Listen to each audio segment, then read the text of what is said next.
Kublai Khan was a Mongol and lived in fear that the Chinese would rebel against their foreign ruler.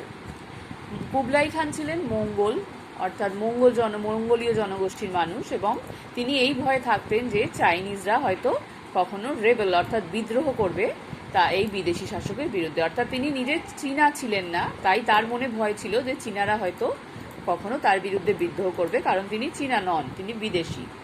To prevent that, এটা প্রতিরোধ করার জন্য, he order that every evening at sunset a great bell would toll. এর জন্য তিনি কি আদেশ দিয়েছিলেন যে প্রত্যেক দিন যখন সূর্যাস্ত হবে তখন একটা বিশাল বড় ঘন্টা বাজবে, ঘন্টার ধ্বনি হবে। After which no citizen could leave his home, তারপর কোনো নাগরিক তার বাড়ি ছেড়ে বেরোতে পারবে না। But this restriction never bothered us, কিন্তু এই যে একটা রেস্ট্রিকশন অর্থাৎ একটা নিয়মের বাধা ছিল, সেটা কখনো তাদেরকে বদার করেনি, অর্থাৎ তাদের তাতে কোনো অসুবিধা হয়নি। Wherever we went, our hosts would entertain us with great feasts served in beautiful dishes, dancers, entertainers and acrobats.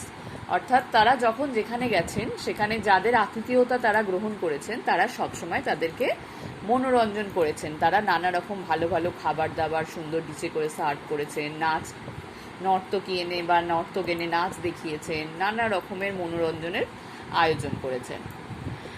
In time I learned the local ডায়ালেক্টস so well that I served under the Khan as governor of a Province. এবং এই সময়ের মধ্যে তিনি সেখানকার স্থানীয় ভাষা, dialect অর্থাৎ সেই স্থানীয় অঞ্চলে যেভাবে কথা বলা হয়, যে ভাষায় যে টানে, সেটা শিখে নিয়েছিলেন। তার ফলে কি হয়েছিল, তিনি সেই কুবলাই খানের অধীনে একটা প্রদেশের গভর্নর বা শাসক হিসেবে কাজ করেছিলেন।